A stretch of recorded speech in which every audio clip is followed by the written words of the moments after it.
ஸ்தோத்திரம். இந்த கால வேளையிலே தேவனுடைய ஆலயத்திலே உங்களை பார்ப்பது சந்தோஷம். கர்த்தர் உங்களை எல்லாரையும் ஆசீர்வதிப்பாராக. நான் வேதத்திலிருந்து ஒரு சில சத்தியங்களை அப்படியே எடுத்து உங்க மத்தியிலே நான் பேசி கொண்டு வரேன். ஆசீர்வாதத்தை பற்றி பேசுறேன். இந்த ஆசீர்வாதத்துக்கு அடுத்தது மகிழ்ச்சியான ஒரு வாழ்க்கையை பற்றி நான் பேசுனேன். இதெல்லாம் முக்கியமான வார்த்தைங்க, மூல வார்த்தையிலேருந்து எடுத்து பேசுகிறேன். அந்த மகிழ்ச்சியின் அடிப்படையிலே தெய்வ ஆவியானவர் நமக்குள்ள இருந்து நடத்தும் பொழுது அந்த தெய்வீக அந்த மகிழ்ச்சி, சந்தோஷம், சமாதானம் எப்படி நமக்குள்ள இருக்கும் என்பதை குறித்து தான் அப்படியே ஒரு ஓர்வையா அதை நான் பேசிக்கொண்டு வரேன். அதை நல்லா நீங்க யோசித்து பார்த்தீங்கன்னாக்கா உண்மையாகவே இந்த பேசப்படுகிற சத்தியங்கள் நமக்கு பிரயோஜனமாக இருக்கும் என்பதை விலகிக் கொள்ளலாம். அதுல ஆவிக்குரிய முதிர்ச்சி நமக்கு வேண்டும்னு சொன்னேன். இரண்டாவது ஆவிக்குரிய பயிற்சி நமக்கு தேவைன்னு சொன்னேன். மூணாவது வாழ்க்கை மாற வேண்டும் அப்படி சொன்னேன். நாலாவது நேர்மை இருக்க வேண்டும் அப்படி சொன்னேன். ஐந்தாவது கனி கொடுக்கிற ஒரு வாழ்க்கை இருக்குன்னு சொன்னேன். ஆறாவது வேதம் சொல்வதை நாம் கேட்க வேண்டும் என்று சொன்னேன். ஏழாவதாகத்தான் ஆலோசனை பத்தி நான் பேசிக்கிட்டு வரேன். இதை கொஞ்சம் நீங்க மனதில் கொஞ்சம் ஓட விடணும். இந்த ஆலோசனை எல்லாம் பைபிள்ல ரொம்ப நிறைய இருக்குது. இந்த ஆலோசனை இல்லாதனால தான் நிறைய பேர் இன்னைக்கு தடுமாறுறாங்க. அவங்க வாழ்க்கையில நிறைய பாதிப்புகள் ஏற்படுது. ஆலோசனை சரியான விதத்தில் பெற்றுக்கொள்ளாதனால சில வேலைகளில் நம்முடைய வாழ்க்கையை திசை மாறுகிறது. பல காரியம் செய்ய ஆரம்பிச்சிடும். நடந்த ஒரு சம்பவத்தை சொல்லுகிறேன். இந்தியா தேசத்துல நான் இந்த கோவிட் பிற்பாடு நான் போகவே இல்லை. அதுக்கு முன்பதாக நான் போய்கொண்டு இருக்கும் போது தெரிந்த ஒரு நல்ல அருமையான ஒரு ஐயா. அவர் பிரஸ்பிட்டேரியன் சேர்ச்சை சேர்ந்தவர். பரிசுத்தாவியை நம்ப மாட்டார், ஆவியில நரம்புறதெல்லாம் நம்ப மாட்டார். ஆனால் அவர் நல்ல பழக்கம். எங்களுக்கு நான் போகும்போது அவர் ஹோல்சேல் மருந்து கடை மாமாசி வச்சிருந்தாரு, ஹோல்சேல் வச்சிருந்தாரு. மொத்தமாக மருந்துகளை இந்தியாவுக்குள்ளேயே சப்ளை பண்ணுறது. அப்போ அவர் போகிறப்பெல்லாம் அவர் கடைக்கு போவோம். அவர் கடைக்கு போய் ஜாப் பண்ணிட்டு அவர் கார் ஒன்று வாங்கியிருந்தாரு. அந்த காருக்கெல்லாம் ஜாப் பண்ணிட்டு பிற்பாடு நல்ல சாப்பாடு கடைக்கெல்லாம் கூப்பிட்டு போவார். நல்ல மனுஷன் அவர். நல்லா பழகிறதுக்கு பேசுறதுக்கு நல்ல ஒரு மனுஷன். அப்படி இருக்கிற சூழ்நிலையில ஒரு நாள் அவர் என்ன சொன்னார், பசங்க இந்த மாதிரி மலேசியா தேசத்துல ஒரு துணி கடை வைக்கலான்னு இருக்கிறேன். அப்புறம் ஜெகூர்ல ஒரு ரெஸ்டாரண்டோட திறக்கலாம் அப்படின்னு சொல்லி பேசிக்கிட்டு என்ன கேட்டார், எப்படி நீங்க என்ன நினைக்கிறீங்க? நான் சொன்ன, யாரை கொண்டாந்து விற்க போறீங்க அப்படின்னு கேட்டேன். இல்லை, இந்தியாவில இருந்து ஒரு பையன் இருக்கான், அந்த பையனை கொண்டாந்து ஜெகூர்ல ரெஸ்டாரண்ட் திறக்கிறதுக்கு வைக்கலாம் அப்படின்னு. இப்போ துணிக்கடை திறக்கிறதுக்கு எங்கே நீங்கள் செய்ய போறீங்க? ரபால் சைட்டில் துணிக்கடை திறக்கலான்னு சொல்லி ஏற்பாடு பண்ணியிருக்கேன் அப்படின்னு சொல்லிட்டு நான் கடைக்கெல்லாம் போனேன். ரவாக்கு போனேன், கடை இல்லை. நான் சொன்னேன், ஐயா உங்களுக்கு இப்போ இந்த பிஸ்னஸ் பண்ணுறீங்கள, இந்த ஃபார்மாசியோட ஹோல்சேல் பண்ணுறீங்கள, உங்களுக்கு இதில் ஏதாவது வருமானம் குறைவா? இல்லைங்கய்யா, லட்சக்கணக்கான வருமானம் எனக்கு ஓடுது இதில். அப்போ இதே போதுமானதாச்சு உங்களுக்கு. இதை வைத்து ஏன் நீங்கள் நல்லா இருக்கலாமே? ஒரு வீடு வாங்கிட்டீங்க, வீடு இருக்குது, ஒரு கார் வாங்கியிருக்கீங்க. ரெண்டாவது நீங்கள் சொல்கிற வேலையாட்கள் எத்தனை பேர் வேலை செய்கிறாங்க உங்களுக்கு கீழே. நீங்கள் போய் உட்கார்றதான் வேலை, மற்ற சப்ளை பண்ணுறீங்க. இது இலகுவான வேலை, நல்லா வியாபாரம் பிடிச்சிருச்சு வேற. ஏன் இதை விட்டுட்டு நீங்கள் இப்போ மலேசியாவில் ஒரு ரெஸ்டாரண்ட் திறக்கிறதா எவ்வளோ நீங்கள் பணம் செலவு பண்ணணும். ரெண்டாவது ஒரு நம்பிக்கையான ஆளை வச்சாதான் இந்த காலத்தில் நீங்கள் வைக்க முடியாது, எல்லாம் ஏமாத்திடுவாங்க. அப்படிலாம் அவருக்கு சில காரியத்தை நான் ஆலோசனை சொல்லிட்டு இருந்தேன். நான் அவர் கேட்ட மாதிரி இல்லை. ஒரு ஆள் நம்ம பேசும்போது தெரிஞ்சுக்கணும். ஒரு ஆள் கேட்கறத வச்சு சொல்லிடலாம், அவங்க பார்க்கறத வச்சு சொல்லிடலாம், கேட்குறாங்க இல்லையான்னு சொல்லிட்டு. அவர் கேட்ட மாதிரி தெரியல. அவருடைய ஆசைலாம் வேலை மாதிரி ஆயிடுச்சு. இல்லை, என் மகளை கொண்டாந்து வைக்க போகிறேன், என் மகன் இங்கே இருக்குது, துபாயில் இருக்குது, அங்கே கொண்டாந்து இங்கே வைக்க போகிறேன், அப்படி இப்படிலாம் நிறைய விஷயம் பேசுகிறாரு. அப்போ நான் நினச்சேன், இவர் இந்த ஆலோசனை ஏற்றுக்கொள்ள மாட்டாரு. கொஞ்சம் வயசு தான். விட்டுட்டு அவர் என்ன பண்ணாரு, ஜகூரில் ஒரு ரெஸ்டாரண்ட் திறந்தார். ஒரு இந்தியாக்கார பையில வச்சார். அவர் அங்கே சம்பாதிக்கிற காசெல்லாம் இங்கே கொட்டினார். அந்த பையன் என்ன பண்ணிட்டான், அப்படியே ஏமாத்திட்டான். லட்சக்கணக்கான வழி, மலேசியா காசு லட்சக்கணக்கான வழி போச்சு. இங்கே கடை வச்சுருந்தாரு ரவாங்கில். அப்போ அங்கே போய் பார்த்தேன். நானும் அவர் வருவாருக்கெல்லாம் போவேன், கூட போயிட்டு பார்ப்பேன். கடை வியாபாரம் இல்லை, இடம் உள்ளுக்க இடம் சரியில்லை. அந்த கடையும் அப்படியே ஓடிடுச்சு. அப்போ ஓடின பிற்பாடு அதுக்கு பிற்பாடு ஒரு முறை இந்தியாவுக்கு போனப்போ அவரை பார்த்தோம். ஒருத்தர் இருக்காரு, அவர் கூட்டிகிட்டு போய் பார்க்கும்போது ஆள் ரொம்ப நொந்து போயிட்டார். ரொம்ப நொந்து, ரொம்ப சோர்ந்து போய் ரொம்ப ஒரு பிரச்சனைக்குள்ளே மாட்டிட்டார். கடன் பிரச்சனை போய் மாட்டிட்டார். போய் வட்டிக்கெல்லாம் காசு வாங்கியிருக்காரு. இங்கே மலேசியாவில் இந்த ரெஸ்டாரண்ட் திறக்கிறதுக்கு காசு போடுறதுக்கு. வியாபாரம் அப்படியே போச்சு. அப்படியே கொஞ்சம் கொஞ்சமாக இவர் இங்கே அலைய அங்கே அலைய, அங்கே வர்றதில் அங்கே போட, கடலில் போட, கடன் வந்ததுனால அந்த வியாபாரம் வந்து அப்படியே உழுந்துருச்சு. வீடு போச்சு, காரு போச்சு, எல்லாம் போச்சுங்க. எல்லாம் போய் கடைசி சீக்காகி செத்துட்டேன். அவர் பேர் ஜோசப். இங்கே வந்திருக்காரு, உங்களுக்கு தெரியாது, நீங்கள் பார்த்துருக்கேன், நீங்கள் உங்களுக்கு பார்த்துருக்க மாட்டீங்க. ஜோசப் நல்ல மனுஷன், பழக்கத்துக்கு பேசுறதுக்கு நல்ல மனுஷன். ஒரு ஆலோசனை கேட்க தவறுனால இவ்வளோ இழப்பு. நான் உட்காந்து அப்படியே இந்த செய்தியை ஆயத்தப்படுத்தும் போதெல்லாம் ரொம்ப யோசித்தேன். அப்போ இவரை பார்த்து தான் மனசுக்குள்ள வந்துச்சு.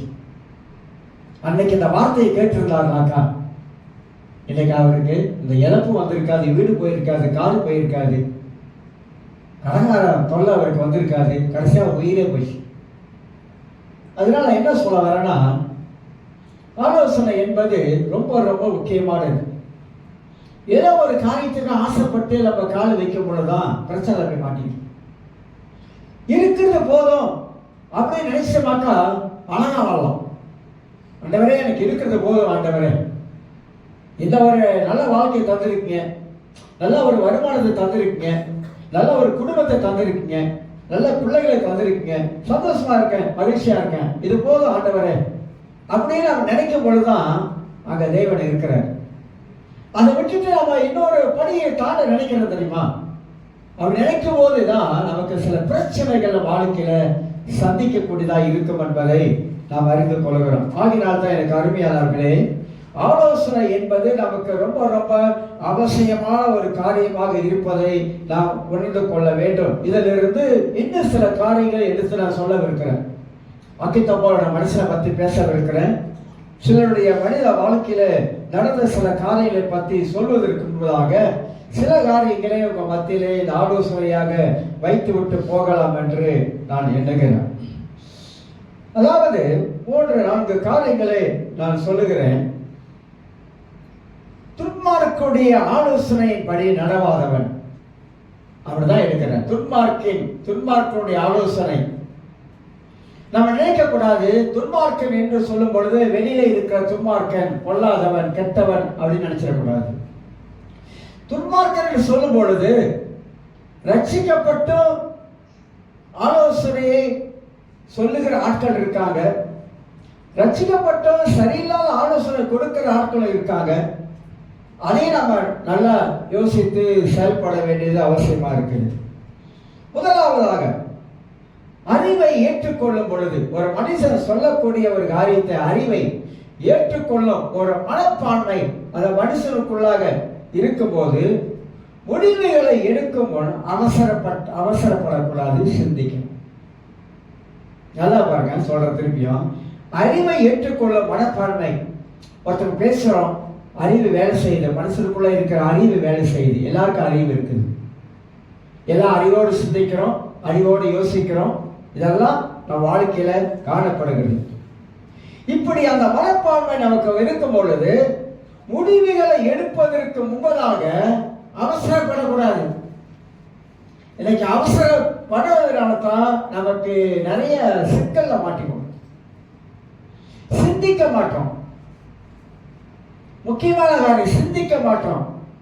ஏன் சிந்திக்க மாட்டோம்? எதனால சிந்திக்க மாட்டோம்? ஏன் யோசிக்க மாட்டோம்? ஏன் ரொம்ப அவசரப்படுறோம்? நான் பார்த்துட்டேன், என்னோட வாழ்க்கையில அனுபவத்தை சொல்றேன்.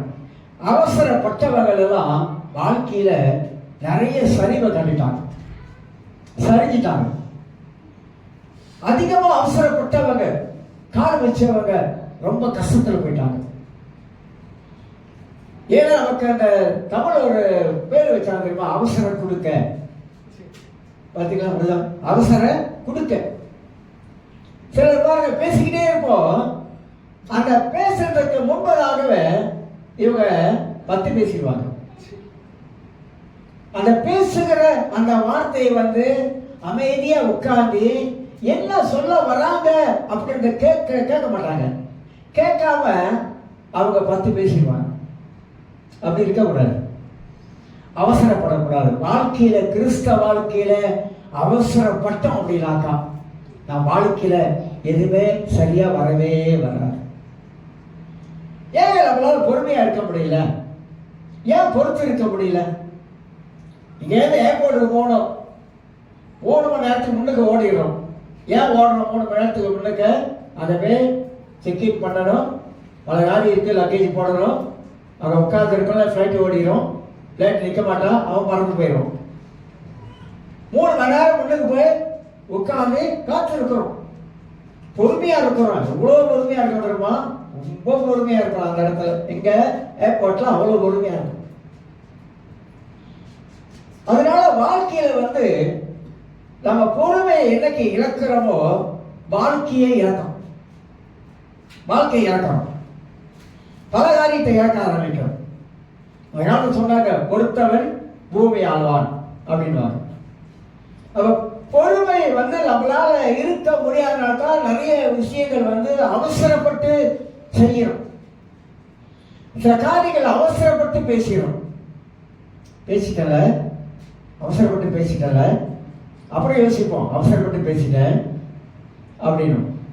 இதெல்லாம் ஒரு வாழ்க்கையில மாற்றிக்கொள்ள வேண்டிய காரியங்கள், மாற்றிக்கொள்ள வேண்டிய, மாற்றி அமைக்க வேண்டிய காரியங்கள். அப்ப முடிவுகளை எடுக்கும் போது, ஒரு காரியத்தை நாம் ஒரு முடிவு எடுப்பதற்கு முன்பதாக ரொம்ப ரொம்ப ரொம்ப முக்கியம் முடிவு எடுக்கிறது. ரொம்ப முக்கியம். நீங்க முடிவு எடுக்கிற காரியம் சரியா சரியில்லை என்பது உங்க கையில் தான் இருக்கு. எந்த காரியமா இருந்தாலும், நான் பல காரியம் பேசலாம், நான் பேச விரும்பல, ஏன்னா அது சிலருக்கு நான் பேசுறது சரியா வராது. அப்ப எந்தெந்த காரியத்துல நான் சரியா முடிவு எடுக்கலாம் அப்படின்னாக்கா, முதல்ல போயிட்டு என்ன பண்ண தெரியுமா, ஆண்டவரே இந்த காரியத்துல அந்த முடிவு எடுக்கிற சரியா ஆண்டவரே, சரியான முடிவு எடுக்கிறனா, தப்பான முடிவு எடுக்கிறனா, தவறா யோசிக்கிறலாம், தவறா சிந்திக்கிறலாம், கொஞ்சம் சொல்லுங்க ஆண்டவரே. தாவீதோட வாழ்க்கையில கொஞ்சம் அலசி பாருங்க, சங்கீதத்தை படிச்சு பாருங்க. அவன் ஏன் சும்மா ஆண்டவரே தேவனே ஆண்டவரே அவன் ஏன் கூட்டு கிடக்கிறான், ஏன் கத்திட்டு கிடக்கிறான்? சும்மா தொட்டதுக்கெல்லாம் ஆண்டவர். அந்தி சந்தி மத்தியான வேலையில 3 வேளை தேவனை ஆராதிக்கிறான். தொட்டதுக்கெல்லாம் ஆண்டவர் தான் போவோம். ஒரு யுத்தத்துக்கு போகணுமா, அவன் ஜெபிக்கிற, ஆண்டவரே இப்ப போலாமா, ஒரு யோசனை கேட்கிற, இப்ப போலாமா, இப்ப போகக்கூடாதா, கொஞ்சம் சொல்லுங்க, இப்ப போலாமா. முசல் சத்தம் கேட்கும், அந்த சத்தம் கேட்கும் போது போடுறார் கர்த்தர். அன்னைக்கு பேசின அதே ஆண்டவர் தான் இன்னைக்கு இருக்கிறார். அன்னைக்கு இருந்த இஸ்ரவேல் மக்களுக்கு உதவி செய்த, காப்பாத்தின, வழி நடத்தின, போஷித்த, அற்புதம் செய்த அதே ஆண்டவர் தான் இன்னைக்கு இருக்காரு. அப்ப நம்முடைய தவறுகள் என்ன, நாம் என்ன தவறு செய்யறோம் அதை சிந்திக்கணும். நம்ம என்ன தவறு செய்யறோம்? நம்ம அவசரப்படுறோம். சரியான நம்மளால ஒரு தீர்மானத்தை நம்மளால சரியா எடுப்பதற்கு போய் ஜெபிக்க மாட்டோம். அவசரப்பட்டு செஞ்சதுனால வரக்கூடிய விளைவுகள், பிரச்சனைகள், சிக்கல்கள் நிறைய. வாழ்க்கை என்பது, நான் அடிக்கடி சொல்றேன், வாழ்க்கை என்பது கற்றுக்கொள்ளுகிற ஒரு பாடம்.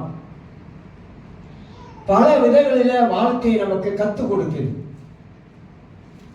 20 வயசுல உள்ள கற்றுக் கொடுக்குது, 18 வயசுல உள்ள கற்றுக் கொடுக்குது, 20 தாண்டி 25 உள்ள கற்றுக் கொடுக்குது, 30 உள்ள கற்றுக் கொடுக்குது, கல்யாணம் பண்ணா அதுக்கு உட்பாடு ஒன்று கற்றுக் கொடுக்குது.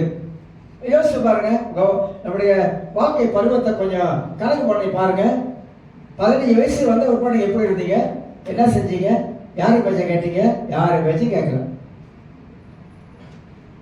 அதை தாண்டி வரும்பொழுது 20 வயசு வரும்பொழுது என்ன பண்ணீங்க, என்ன செஞ்சுக்கிட்டு இருந்தோம், என்ன பண்ணிக்கிட்டு இருந்தோம், அது சொல்ல வேணாம். எல்லாருக்கும் தெரியும். அப்ப அதுக்கு தாண்டி ஒரு பருவம் வரும் பொழுது கல்யாணம் பண்ற பருவம் வருது. கல்யாணம் பண்ற பருவத்துல கல்யாணம் பண்ணல பிற்பாடு வாழ்க்கை எப்படி இருந்திருக்கு, எப்படி இருந்துகிட்டு இருக்குது.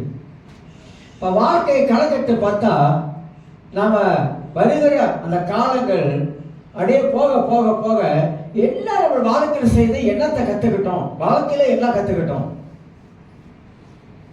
எத்தனை தாய் தகப்ப வந்து எவ்வளவு புத்திமதி அறிவுரை ஆலோசனை சொல்லியிருப்பாங்க, கேட்டிருப்போமா? கேட்டிருக்க மாட்டோம்.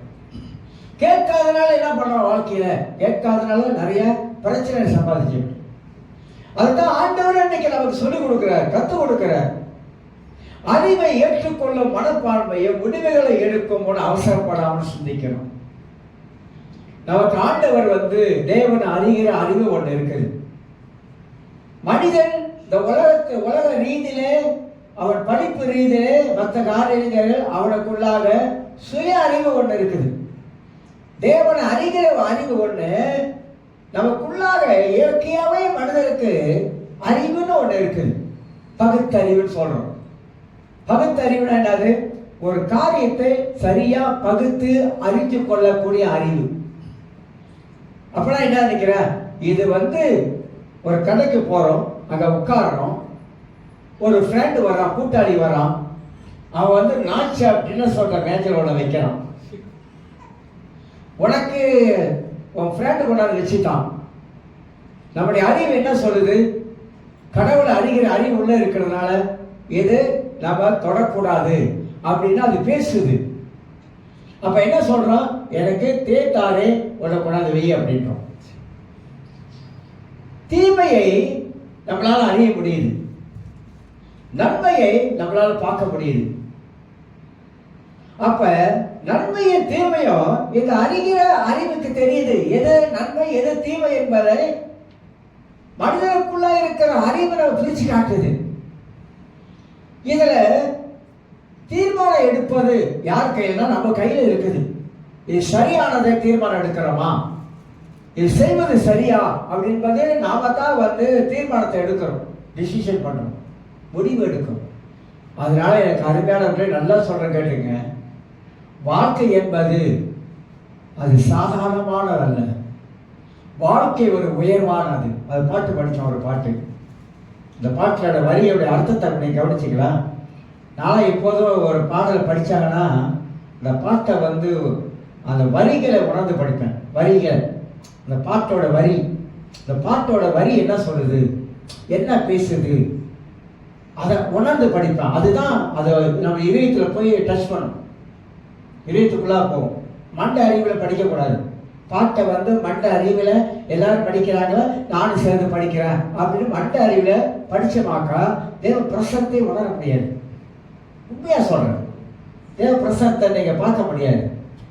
ஆனா அதே இந்த பாட்டோட வரிகளை நீங்க உணர்ந்து படிச்சீங்கன்னாக்கா அங்கத்தான் ஆவியாளர் வந்து அந்த பாட்டோடைய வரியில இருக்கிற அர்த்தத்தை அப்படியே நமக்குள்ள உள்ள கொண்டாடுறது தான் அந்த கடவுளுடைய பிரசனத்தை நம்மளால உணர முடியும்.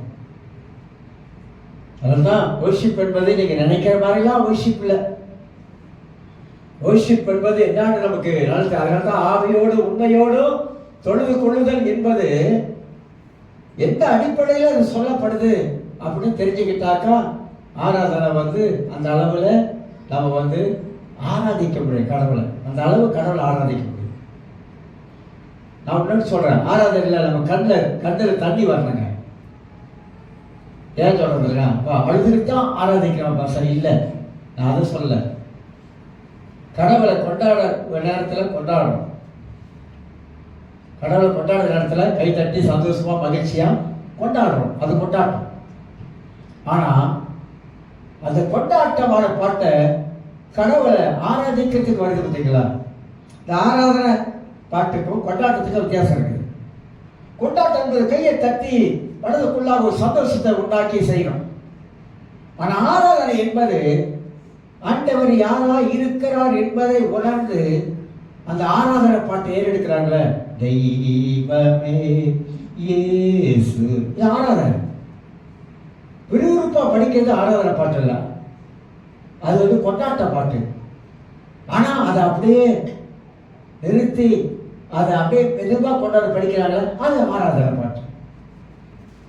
அப்படி படிக்கும் பொழுது அந்த பாட்டில் இருக்க வரியெல்லாம் நம்மளை தொட ஆரம்பிக்குது, நமக்குள்ள அது கிரியை செய்ய ஆரம்பிக்குது. எவ்வளவு கவலையாக வந்தாலும், பிரச்சனை வந்தாலும், சோர்வாக வந்தாலும் கூட அந்த பாடல் வந்து பாருங்க, நம்ம அப்படியே நம்மளை குஸ்தியாக்கிடும்.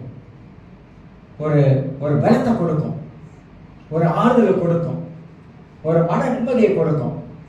இதுதான் அந்த ஆராதனைக்குள்ளாக நம்ம உள்ள போறது ஆராதனைக்குள்ளாக போறது. அப்ப இது வந்து நம்முடைய வாழ்க்கையில அந்த பாட்டை நாம வந்து எப்படியெல்லாம் நான் உணர்ந்து நான் படிக்கிறேனோ, அப்ப அந்த உணர்ந்து படிக்கும் போதெல்லாம் தேவனுடைய பரிசுத்த ஆவியினுடைய தெய்வீக பிரசனத்தை என்னால 100% நான் உணர முடியும். அந்த நேரத்தில் தான் நம்ம வந்து என்ன சொல்ற, அதனால தான் பெனிகனுடைய நீங்க கூட்டங்களில் நீ பார்த்தா போதும், நான் திருப்பி ஜாக்கிரதாக போயிருந்தேன், நான் ராட்சியெல்லாம் பெனிகன் வந்திருந்தார். பெரிய கூட்டம், முதல் முறை நடக்கிற ஒரு கூட்டாங்க சக்கரத்தாங்க ஆராதனை நடத்துறாரு பாரு அந்த வெள்ளைக்காரர். பெனிகன் அப்படியே வராரு, ஆராதனை நடத்துறவர் அப்படியே தள்ளி போயிட்டார், இவரு அப்படியே எடுத்துட்டார். அப்போனா அந்த ஆராதனை நேரத்தில் ஒரு காக்கா குஞ்சு கூட நவராது. ஏன் தெரியுங்களா? சென்சிட்டிவான நேரம். அவரே சொல்லுவாரு, அது வந்து தேவ பிரசனத்தை நாம் அனுபவிக்கக்கூடிய ஒரு நேரம். அது வந்து தடை பண்ணக்கூடாது. இதெல்லாம் ரொம்ப பேருக்கு தெரிய மாட்டேது, ரொம்ப பேர் புரிஞ்சுக்க மாட்டாங்க. ஏன் ஆராதனை நேரத்தில் ஏன் பேசக்கூடாது, ஏன் சொல்றோமா? அது வந்து தேவ சமூகத்தில் நிற்கும். தேவ சமூகத்தில் நிற்கும் போது பேசக்கூடாது, தேவ சமூகத்தில் நிற்கும் போது நடக்கக்கூடாது, தேவ சமூகத்தில் இருக்கும்போது அங்கிட்ட இங்கிட்ட பிரார்த்தனை பார்க்கக்கூடாது, தேவ சமூகத்தில் இருக்கும்போது கைகளை உயர்த்தி ஆண்டவரே நீ மகா உன்னதமானவர் என்பதை, அதான் சொல்றல ஏசாயா 6ஆம் அதிகாரத்தில் செராபீன்கள் தேவனுடைய பரிசுத்தத்தை பார்க்க முடியாத அளவுக்கு, சேட்டைகளின் கர்த்தர் பரிசுத்தர் பரிசுத்தர் எப்படி சொன்னாங்க? சேட்டைகளை சேட்டைகள் அப்படியே மூடி மறைத்துக் கொண்டு, சேட்டைகளின் கர்த்தர் பரிசுத்தர் பரிசுத்தர். ஒரு கருத்தை மனசுல வச்சு கொள்ளுங்க. நான் இந்த ஆலோசனை பத்தி தான் பேசுறேன். ஒரு ஆலோசனை பத்தி தான் சொல்றேன். நான் சொல்றேன். நீங்க சேனையில கர்த்தர் பரிசுத்தர் பரலோகத்தில் இருக்கிற அந்த கேராபீன்களும் பார்க்க முடியாத அளவுக்கு சேட்டைகளை அப்படியே மூடிக்கிட்டாங்களா மூஞ்ச. கடவுள் என்ன மாதிரியா பரிசுத்தமா இருக்கிறார் என்பது அவங்களால பார்க்க முடியலங்க.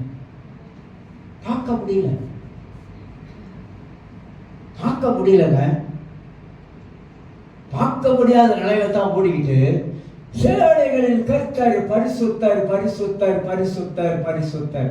அந்த பரிசுத்தம் என்ற வார்த்தையை நாம உச்சரிக்கும் போது நமக்குள்ள இருக்கிற பாவ உணர்வுகளை ஆவியானவர் காட்டிடுவார். நமக்குள்ள இருக்க பாவ உணர்வு, பாவத்துல இருக்கிற காரியத்தை பரிசுத்த ஆவியானவர் அந்த பரிசுத்தத்துக்கு முன்னாடி நம்மளால நிற்க முடியாது. ஆனால் நம்மளை நிற்பதற்கு அந்த பாவ உணர்வை நமக்கு உண்டாக்கி அந்த இடத்திலே நம்மளை அறிக்கை செய்ய வச்சிருவாரு. அதனால தான் சொல்றேன், ஒரு ஆலோசனை தான் சொல்றேன். ஈர பேராக்கி பேர பெண்பாளாக்கிறாங்க. நான் சொல்றதெல்லாம் ஒரு ஆலோசனை. தானாதல் இருக்கிற மகத்துவம், மகிமை, மேன்மை சாதாரண காரியம் இல்லை, சாதாரண விஷயம் இல்லை. அதனால்தான் அந்த வர்ஷிப் நேரத்துல கடவுளை நம்ம கைகளை உயர்த்தி நம்ம ஆராதிக்கும் பொழுது என்னுடைய ஆவி, என்னுடைய ஆத்மா, என் சரீரத்தை ஆண்டவருக்கு அர்ப்பணித்தவனாக, ஒப்பு கொடுக்கப்பட்டவனாக, நான் ஒன்றுமில்லை என்பதை உணர்ந்தவனாக, என் தேவன் மகா பரிசுத்தர் என்பதை நான் ஒன்றுமில்லை, அவருக்கு முன்பதாக ஆண்டவரே நான் ஒன்றுமில்லை, துடைத்து போட்ட ஒரு குப்பை ஆண்டவர் என்ற எண்ணம் எனக்குள்ளாக வருகிறது. நான் ஒன்றுமில்லை என்ற நிலைமையை நான் உணர்கிறேன்.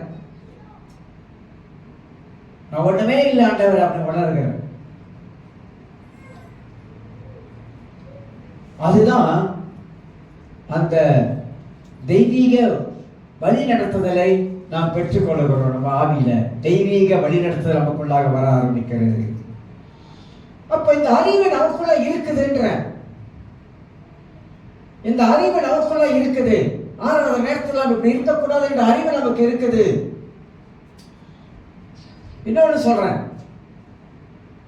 ஆண்டவரை கனப்படுத்துகிறோம். எப்படி கனப்படுத்துறது ஆண்டவரை? எந்த நேரத்தில் தேவனை நம்ம கனப்படுத்தலாம்? தேவன் கனத்துக்குரியவர், மதிப்புக்குரியவர், மரியாதைக்குரியவர், போற்றக்கூடியவர், புகழக்கூடியவர். அவர் அடிக்கிட்டே போனா, பேர் அடிக்கிட்டே போனா.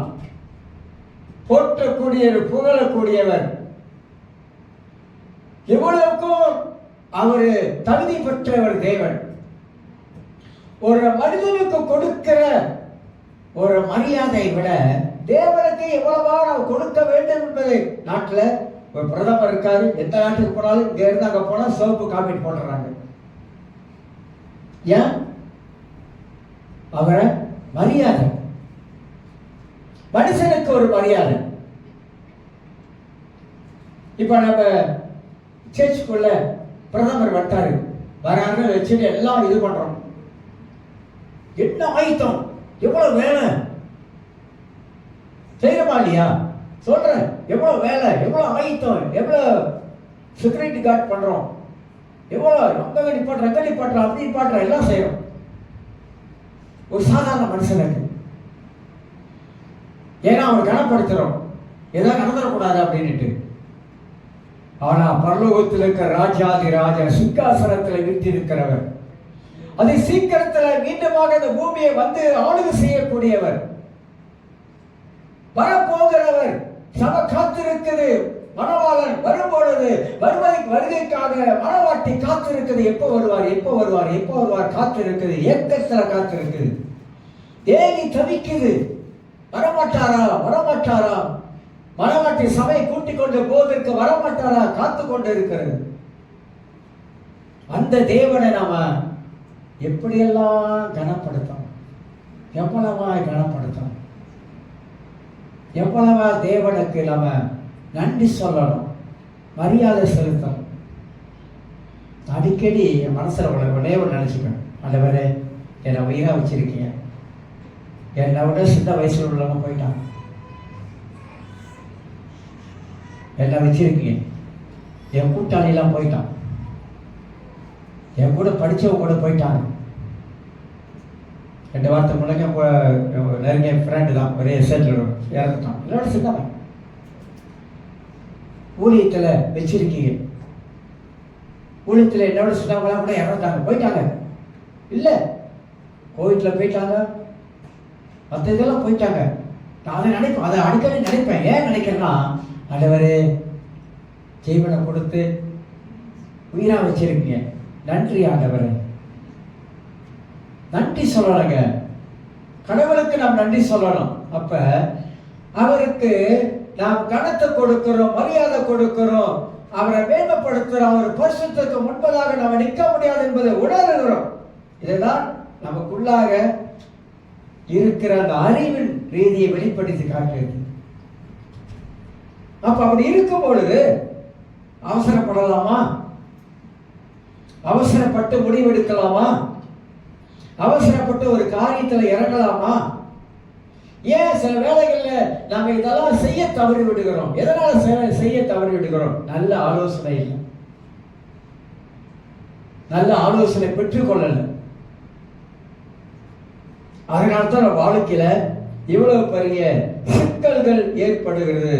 பல முறை யோசிக்கணும், தேவ சமூகத்துல நாம் போய் பல முறை நாம் யோசிக்கணும். யோசித்து தேவனுடைய அந்த வழிநடத்துதல் வாழ்க்கையில நாம் பெற்றுக்கொள்ள வேண்டும். இரண்டாவது ஒரு காரியம் சொல்லுகிறேன். முதலாவது, அறிவை ஏற்றுக்கொள்ளும் மனப்பான்மை. முடிவுகளை எடுக்கும் முன் அவசரப்படாமல் சிந்திக்கணும். அவசரப்படாதீங்க, வேண்டாம். இரண்டாவதாக, நல்ல ஆலோசனைகளை ஏற்றுக்கொள்ள மறுப்பதால் தவறை மீண்டும் நாம் செய்து கொண்டே இருக்கும். ஒரு ஆலோசனை கொடுக்கும் போது அந்த ஆலோசனையை நாம் ஏற்றுக்கொள்ள மறுக்கும் பொழுது அந்த தவறை நாம் செய்யக்கூடிய ஆளாயிரும். நீங்க நல்லா யோசிக்கணும். இது வரைக்கும் நமக்கு எத்தனை பேர் ஆலோசனை கொடுத்திருப்பாங்க? அந்த ஆலோசனை நாம் ஏற்றுக்கொண்டோமா? அந்த ஆலோசனை ஏற்றுக்கொள்ளாதனால என் வாழ்க்கையில மீண்டும் அதே தவறு தான் செய்யறேன். அன்னைக்கு ஆலோசனை ஏற்றுக்கொண்டனாக்கா நான் மீண்டுமாக அந்த தவறு செய்யாம தடுத்திருக்கலாம். அப்ப ஒரு மனிதனுக்கு வேதத்தின் அடிப்படையில் எவ்வளவு முக்கியமானது ஆலோசனை என்பதை விளங்கிக் கொள்ளுகிறோம், புரிந்து கொள்ளுகிறோம். இதனால உறவுகள் சீரழிஞ்சிடும், குடும்பங்கள் பாதிக்கப்பட்டுரும், தனிப்பட்ட நம் வாழ்க்கையில மன சோர்வுகள் ஏற்பட்டுரும், மன உளைச்சல் ஏற்படும், மன போராட்டங்கள் ஏற்படும். இதெல்லாம் வாழ்க்கையில வந்துடும். சாத்தான் இதை பயன்படுத்திடும். அதனால்தான் நம்ம நல்லா யோசிக்க வேண்டிய நோக்கமில்லாத ஒரு வாழ்க்கையை உருவாக்கி வச்சிருங்க.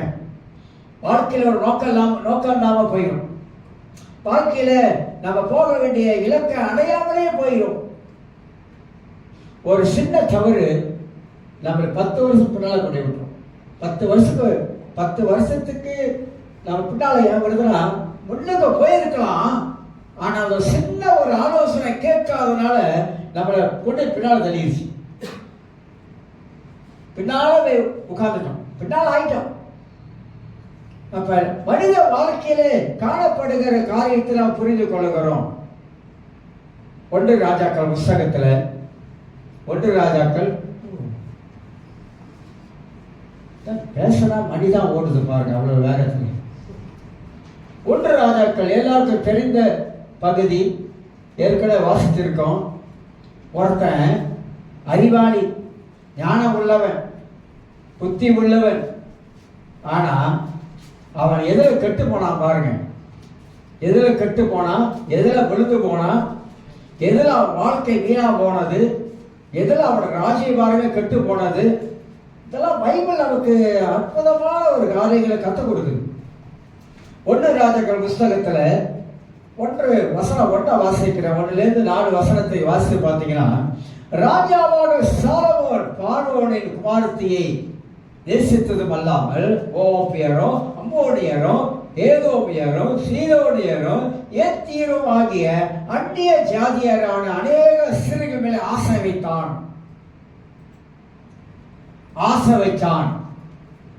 வைக்க கூடாது.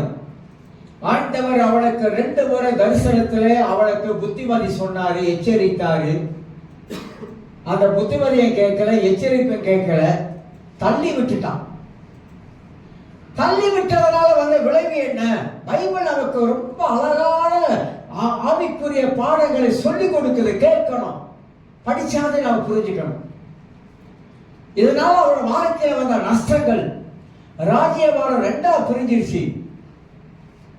அந்த பிரிஞ்சதுக்கு என்ன காரணம்? சாலமோன் காரணமாயிட்டான். ஏன்னா அன்னைக்கு ஆண்டவர் எச்சரித்தாரு, ஆலோசனை சொன்னாரு, புத்திமதி சொன்னாரு, கேட்கல, தள்ளிட்டான். எதனால தள்ளலாம்? ஏன் தள்ளலாம்? அவன் இதயத்துக்குள்ளாக தேவையில்லாத ஆசைகளை வளர்த்துக் கொண்டான்.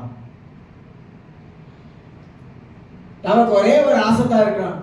காதல் படிச்சாரு, வேறு ஒரு ஆசை இல்லை இயேசு ராஜா அப்படி சொல்ல முடியுமா?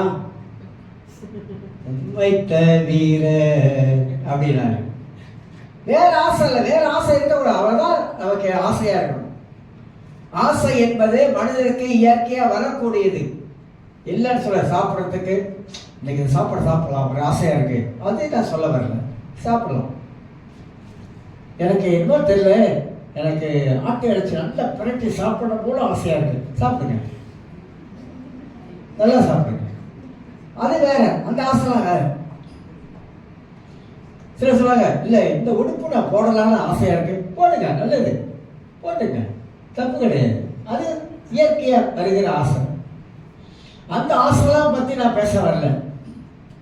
ஆனா தேவையில்லாத ஆசைகள் மனசுல வளர்க்க கூடாது. பொருள் ஆசையை மனதுக்குள்ளாக வளர்க்க கூடாது. பைபிள் அழகாக கற்றுக் கொடுக்குது.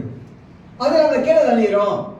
பண ஆசையை வாழ்க்கையில வளர்த்து கொள்ளக்கூடாது. பணம் தேவை, சம்பாதிக்கணும், உழைக்கணும், எல்லாம் ரைட், நல்லது. இந்த மாதிரியான ஆசைகள், அதுல ஆசையே ஆசை, மோசமான ஆசை. என்னதான் அந்நிய ஜாதியாரான அநேக பெண்கள் மேல ஆசை வைத்தான். உன்னை கட்டினீங்கன்னா உருப்படியா வாழ்ந்துருங்க, அவ்வளவுதான். அதான் பைபிளுக்கு சொல்லுது. சொல்றேன். ஐயோ, நான் என்ன சொல்ல வரேன் அப்படின்னா, சாலமோன் வந்து அவனுக்குள்ள இருந்த ஆசைகளை பைபிள் எடுத்து காட்டுகிறது. என்ன எடுத்து காட்டுகிறது? அவன் வந்து நிறைய ஆசைகளை அவன் இணைத்துக்கொள்ள வைத்ததனாலதான் கர்த்தர் இஸ்ரவேல் புத்திரரை நோக்கி, நீங்கள் அவர்கள் அண்டைக்கும் அவர்கள் உங்கள் அண்டைக்கும் பிரவேசிக்கலாகாது, அவர்கள் நிச்சயமாக தங்கள் தேவனை பின்பற்றும்படி உங்கள் இருதயத்தை சாய பண்ணுவார்கள் என்றார். நிச்சயமா ஆண்டவர் சொல்றாரு, அழகா சொல்றாரு, சாலமோனே வேண்டாமா வேண்டாம், நான் சொல்ற யோசனையை கேளு, நான் சொல்ற காரியத்தை கொஞ்சம் அறிந்து கொள்ளு, வேண்டாம் இது வேண்டாம், நிச்சயமாக அவன் எல்லாரும் சேர்ந்து உன்னை இழுத்துருவாங்க. வேண்டானார். 3ஆம் வசனம் பாருங்க. அவனுக்கு பிரபுக்கள் குலமான 700 மனையாட்சிகளும் 300 மறுமனையாட்சிகளும் இருந்தார்கள். அவனுடைய ஸ்திரீகள் அவன் இருதயத்தை வழி விலகி பண்ணினார்கள். சாலமோன் வயது சென்ற பொழுது அவனுடைய மனைவிகள் அவன் இருதயத்தை அந்நிய தேவர்களை பின்பற்றி சாயப்பட்டினார்கள். அதனால் அவனுடைய இருதயம் அவன் தகப்பனாக தாவீதின் இருதயத்தை போல தன் தேவனாகிய கர்த்தரோடு கூட உத்தமமாக இருக்கவில்லை. ஆசை. அப்ப கடவுள் ஆண்டவர் வந்து நல்ல ஆலோசனைகள், அறிவுரைகள், புத்திமதிகள் பைபிள்ல நமக்கு எழுதி வச்சிருக்கிறாரு. இதை கேட்காம போவதனால தான் வாழ்க்கையில நிறைய துன்பங்களை நாம் அனுபவிக்கும். சந்தோஷமா வாழ வேண்டிய வாழ்க்கை, ஆசீர்வாதமாக வாழ வேண்டிய வாழ்க்கை, ஆலோசனை கேட்காதனால வரக்கூடிய விளைவுகள் தான் இவ்வளவு வேதத்துல எழுதப்பட்டிருக்கிறது. 3வது ஒரு காரியம் சொல்லுகிறேன். நல்ல ஆலோசனை தள்ளிவிடுகிறவன் சிக்கலில் மாட்டிக்கொள்வான். நிறைய பேர் நல்ல ஆலோசனை கேட்கறதுக்கு மனது இருக்காது, தள்ளி விட்டுருவாங்க. அப்படி தள்ளிவிடும் பொழுது சிக்கலை மாட்டிக்கொள்ளும். என்ன சிக்கல் அவனுக்கு வரும்? ஏன் அவன் தள்ளி விடுறான்? ஏன்னா அவனுக்கு ஏற்ற மாதிரி இல்லை.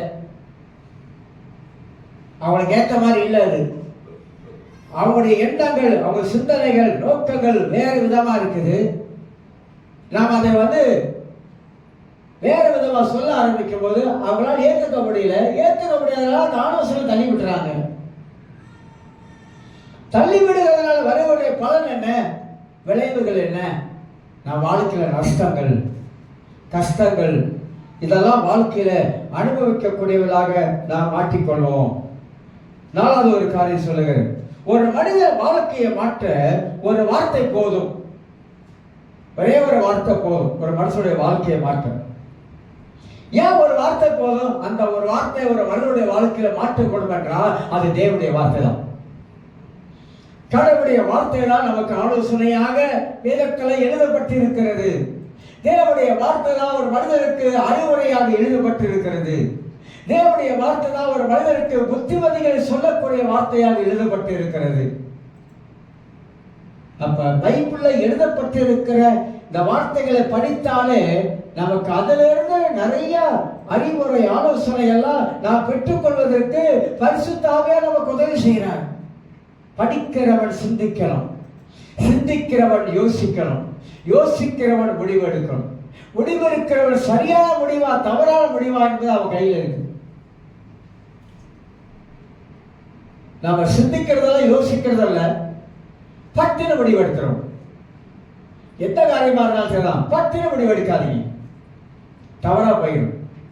வீட்டில் ஒரு காரியம் செய்யணும் அப்படின்னா கணவர் இருப்பாங்க, மனைவி இருப்பாங்க, உட்காருங்க, இப்படி செய்யலாமா, இப்படி செய்யக்கூடாதா?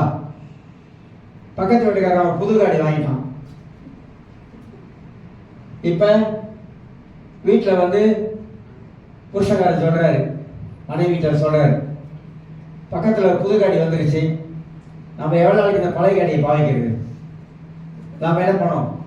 நம்மளும் ஒரு புது காடி எடுப்போம் அப்படின்னு சொன்னாக்கா மனைவி என்ன சொல்லணும்? இருக்கிறது போதும், இருக்கிறத வச்சு வண்டியை ஓட்டுவோம். அவங்க புது காடி வாங்குறாங்களோ பழைய காடி வச்சு ஓடுறாங்களோ நமக்கு அதை பற்றி பிரச்சனை இல்லை. நம்ம விலைத்தாத வீட்டை போதும் அப்படின்னு சொல்லணும்.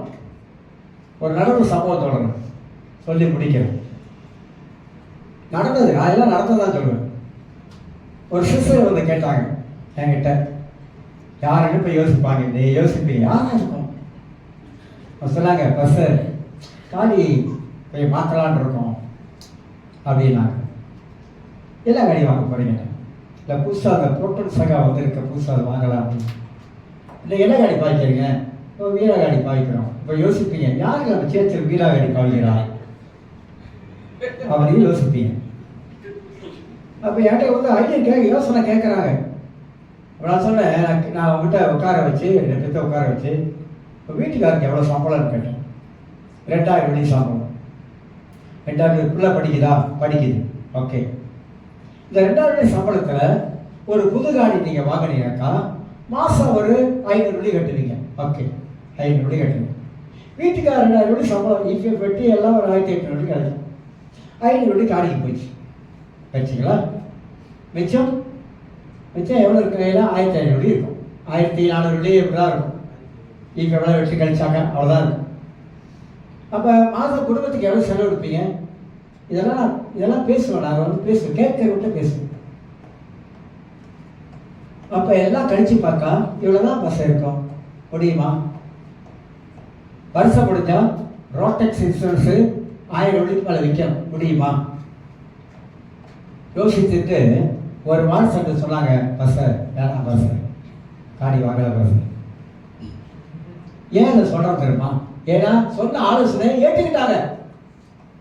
ஆமாம், சொல்கிறது சரிதான், நம்ம போய் கஷ்டப்படக்கூடாது, அதுக்கு தான் சொல்கிறாரு. நம்ம இந்த காடி தான் இருக்குத, இதை வச்சு பாவிச்சிக்கலாம். அதுக்கு தான் நான் சொன்னேன், நானும் இத்தனை வருஷமாக இருக்கிறேன், நானும் பழைய காடி தான் பாய்க்கிறேன்.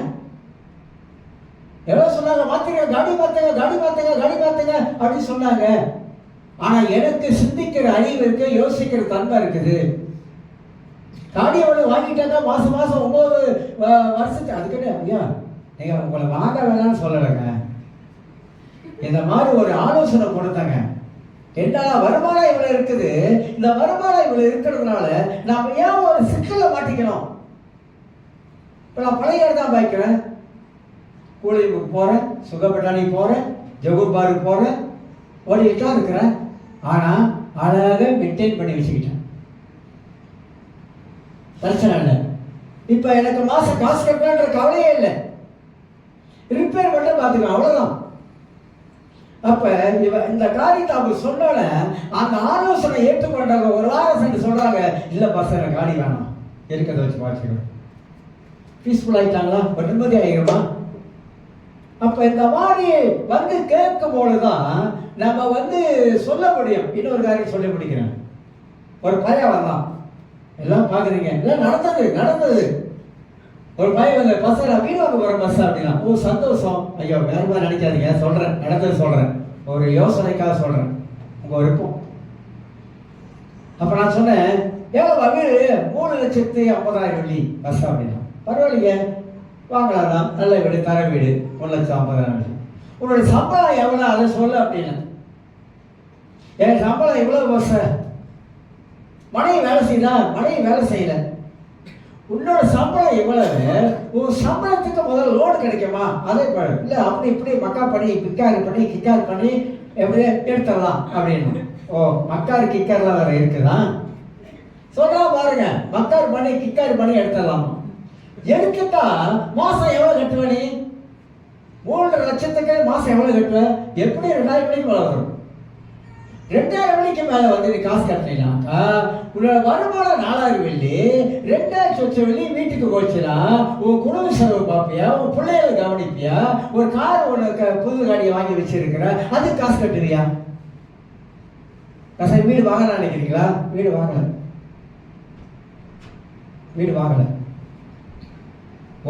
எல்லாம் உட்கார்ந்தீங்க, நான் சும்மா போடலாம் பேசல, கூப்பிட்டு 2 பேர்த்தையும் உட்கார வச்சு பேனா எடு அப்படின்னு சொல்லி வருமானத்தை எழுதுன்னு சொல்லி எல்லாம் கணக்கு போட்டு எழுது. எவ்வளோ மிச்சம் இருக்கு காட்டு.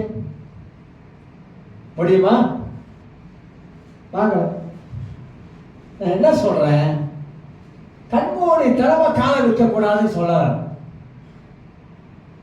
எதையும் யோசிக்காம செய்யறது, அது பார்த்துடலாம், அது பிடிச்சிடலாம், அப்படி பண்ணிடலாம், இப்படி பண்ணிடலாம், அது ஒரு சொந்த அறிவியா? ஆனா பிராக்டிக்கல் லைஃப்ல வருமா? அது உனக்கு வராது. கஷ்டம், பின்னாலே கஷ்டப்படுவேன், சிக்கலை மாட்டிக்குவேன், குடும்பத்தை பார்க்க முடியாது. அதனால குடும்பத்துல பிரச்சனை வரும். தெரியுமா உங்களுக்கு?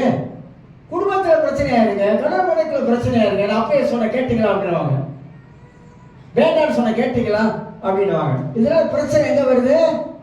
இந்த ஒரு காரியத்தினால குடும்பத்துக்குள்ளாக சிக்கல் உண்டாயிருது, பிரச்சனை உண்டாயிருது. யோசனை கொஞ்சம் கேட்கணும். இயேசு ஒரு அழகான அற்புதமான ஒரு காரியம் சொன்னார். ஒரு கட்டடத்தை கட்ட போற, கையில் எவ்வளவு பணம் இருக்கு? ஒரு வீடு வாங்க போற, எவ்வளவு பணம் இருக்குது? இஃபேப்ல எவ்வளவு பணம் இருக்கு? எவ்வளவு கொடுப்பான்? எவ்வளவு கொடுத்து எடுத்து போட்டு கட்ட போற? இதெல்லாம் யோசிக்க மாட்டாங்க. நான் என்ன சொல்ல வரேன், வாழ்க்கை என்பது நம்ம கையில, வாழ்வது நம்முடைய அறிவு. வாழ்க்கை என் கையில, அதை நான் எப்படி வாழ போறேன், என்ன விதத்தில் வாழ போறேன், இப்படி வாழா எப்படி இருக்கலாம், இல்ல என்னுடைய நான் எதுவுமே யோசிக்காம செய்யக்கூடும் என்றால், சிந்திக்காமல் செய்யக்கூடும் என்றால், பின்னால என் வாழ்க்கை எவ்வளவு கஷ்டப்படும். ஏன் நிறைய பேர் கிறிஸ்தவ கஷ்டப்படுறாங்க? ஏன் கஷ்டத்தில் இருக்கிறாங்க? ஏன்னா யோசிக்கிறது இல்லை,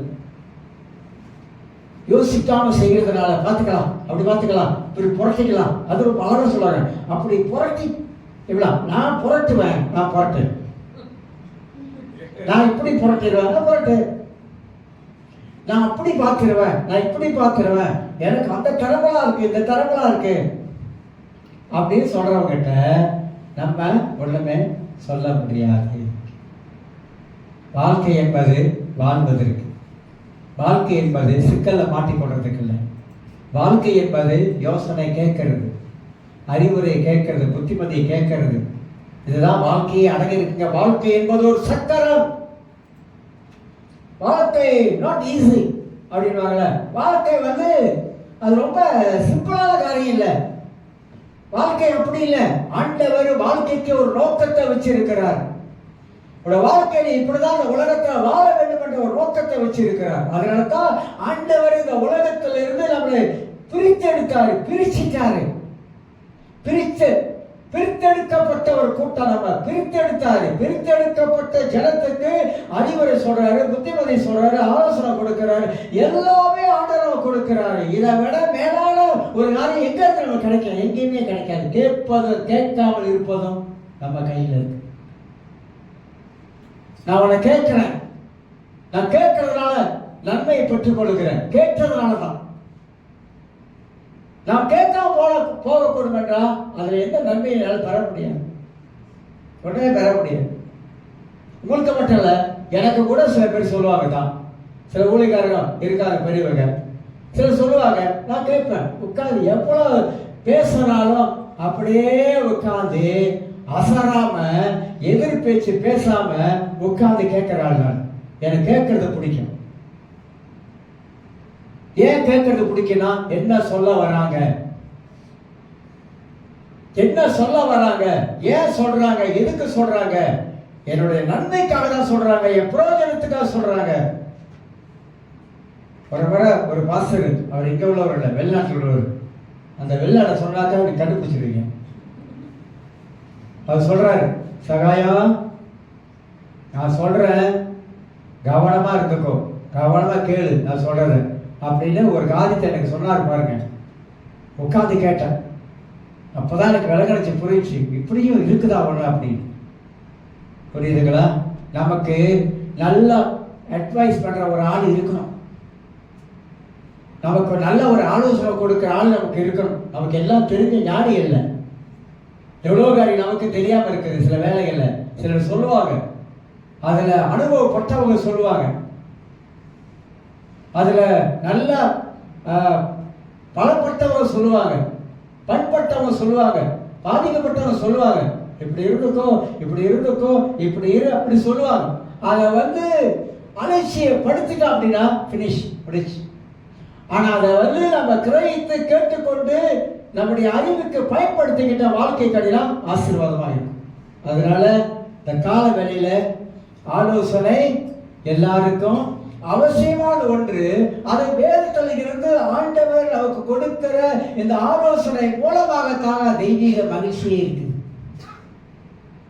அநேக ஆலோசனைக்காரர் இருந்தால் நமக்கு சந்தோஷம் மகிழ்ச்சி உண்டாகும். அநேக நல்ல ஆலோசனைக்காரன் சொல்லி முடிச்சவன் வர பாக்குறீங்க. டாக்டர் சொல்றான், உட்காந்து மேஜையில் உட்காந்துக்கிட்டு எழுதி கொடுக்குறான். டயபெட்டிக்கா, ரத்தம் கொதிக்குதா ரத்தம் அப்படி எழுதான். எல்லாத்தையும் பார்க்குறான், எல்லாத்தையும் சொல்கிறான். நீ என்ன செய்யணும், நீங்கள் வந்து ஒரு 10 நிமிஷம் ஒரு 20 நிமிஷம் நட அப்படின்னா. ஏன் சொல்கிறான், ஏன் நடக்க சொல்கிறான்? ஒரு ஆலோசனை கொடுக்குறான், நட அப்படின்றான். அப்புறம் அவன் என்ன சொல்கிறான்னாக்கா, நீ என்னென்ன சாப்பிடணும் என்னென்ன சாப்பிடக்கூடாது அதையும் சொல்கிறான். நீ இதெல்லாம் ராத்திரியில் சாப்பிடக்கூடாது, இந்த பழம் சாப்பிடக்கூடாது, அந்த பழம் சாப்பிடக்கூடாது. ஏன் சொல்கிறான்? நம்ம மேல அக்கறை பட்டு சொல்றான் டாக்டர். அவன் நம்ம மேல அக்கறை இருக்குது. அந்த அக்கறையில் அவன் சொல்றான், நீ நல்லா இருக்கணும் அப்படின்னாக்கா இந்த பழம் சாப்பிடாத, இந்த பழம் சாப்பிடாத, இதை சாப்பிடு அப்படின்னு இதெல்லாம் சொல்றான். ராத்திரியில் என்ன சாப்பிட அதை சொல்லி கொடுக்குறான். இல்லை, என்னால சாப்பிடாம இருக்க முடியல, சாப்பிடு. சொல்றாங்க, என்னால சாப்பிடாம இருக்க முடியல. அவன் சொல்றான், டயபெட்டிக்காரங்களா ரொட்டி சாணை வந்து தொடவே கூடாது அப்படின்னு. இல்ல, என்னைக்கோ ஒரு நாள் அப்படின்னு இவங்க சாப்பிடுவாங்க. என்னைக்கோ ஒரு நாள் தான். அப்புறம் என்ன ஆகும், அதை டெய்லி அடிக்கிறது. ரொட்டி சாணை வந்து விஷங்க, விஷம். இது ரொட்டி சாணை விஷம் சொல்லிட்டுலாம், விஷம் சொல்லிட்டுலாம் தெரிஞ்சு சாப்பிட்றீங்க அப்படின்னாக்கா அப்ப விஷத்தை நீங்க சாப்பிட்றீங்க. ஏன் அவன் நல்லா தெரியுமா? எதுக்கு சொன்னான்? எதனால சொல்றான்? நீ நல்லா இருக்கணும், நான் சொல்றதை நீ சாப்பிடாத. நீ சாப்பிட்டீங்கன்னா உடம்பு அப்படி போயிடும், வீணாகிடும், கெட்டுடும். இப்ப தெரியாது, போக போக வீணாக்கிறோம் எல்லாத்தையும் அப்படின்னு ஆலோசனை கொடுக்கறான். நம்ம நல்லா இருக்கிறதுக்கு, நம்முடைய சரீரம் நல்லா இருக்கணும் என்பதற்கு ஆலோசனை கொடுக்கலாம். அதை விட சிறந்த ஆலோசனை பைபிள் கொடுக்குது. அதையும் கேட்க மாட்டான், இதையும் கேட்க மாட்டான். என்ன சொல்றான்? ஏன்னா வாழ்க்கை போய் நாள் வாழ போறான், சாப்பிட போறான். சில பார்த்தீங்களா, இது சாப்பிடாத வேண்டாம் அப்படின்னா கோபம் வந்துடும், ரொம்ப கோபம். என்ன எப்போ பார்த்தாலும் இதை சாப்பிடாத, அதை சாப்பிடாத. அவர் என்ன சாப்பிட்றது? சாப்பிடு, வேணாம் சொல்ல, சாப்பிடு. வேணாம் ஏன் சொல்றாங்க, எதெல்லாம் சொல்றாங்க சாப்பிட வேணாங்க? அது ஒரு சரீரத்தை பாதிக்கும், வேண்டான்றாங்க. அதுதான் நான் வந்து டொரியா வந்து மூட்டை கணக்கில் வாங்கி சாப்பிட்டாள். உங்களுக்கு தெரியாது, என்னை பற்றி தெரியாது. டொரியா சாப்பிட்றாள் எப்படிப்பட்ட ஆளுன்னு உங்களுக்கு தெரியாது. அந்த அளவுக்கு மூட்டை கணக்கில் சாப்பிடுவேன். காலையிலேயே பசியாக டொரியா சாப்பிடுவேன், தெரியுமா உங்களுக்கு? இப்ப டொரியானுடைய வாசத்தை அப்படி பார்த்துட்டு போயிடுறது. அப்படியே சாப்பிட அப்படி நினைச்சுனா ஒரு சொலை எடுத்து சாப்பிட்டுட்டு தான் இருக்கிறேன். சாப்பிட மாட்டேன். ஏன் சாப்பிட மாட்டேன்? என்ன நான் ஜாகா பண்ணிக்கிறேன். வேண்டாம், இது வேண்டாம், ஆசை தான், ஆனால் வேண்டாம். இந்த ஆசை என்னை கொண்டு போய் குழியில வச்சிடும், அதனால வேண்டாம் அப்படின்னு நானே அதெல்லாம் எடுத்துட்டேன். வேணால விட்டுட்டேன். கடைசியோட சொல்லி முடிச்சிடுறேன், நடந்தது சொல்றேன். கடைசி நோட்டு பாக்குறீங்களா?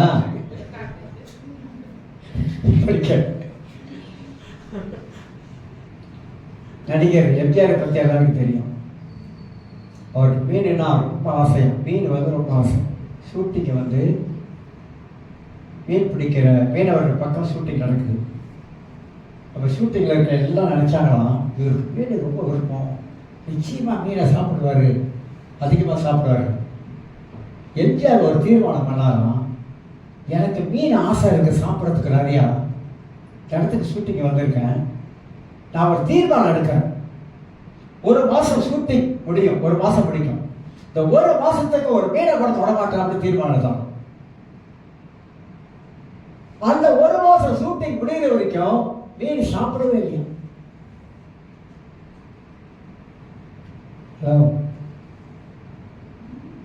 இங்கதான் இருக்கு தீர்மானம்.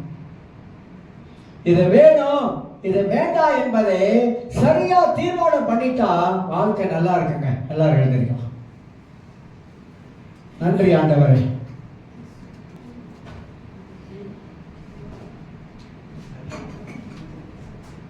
நன்றியோடு துதிக்கிறோம் தகப்பனே. எனக்கு அருமையானவர்களே, அநேக ஆலோசனைக்காரர் இருந்தால் சுகம் உண்டாகும்.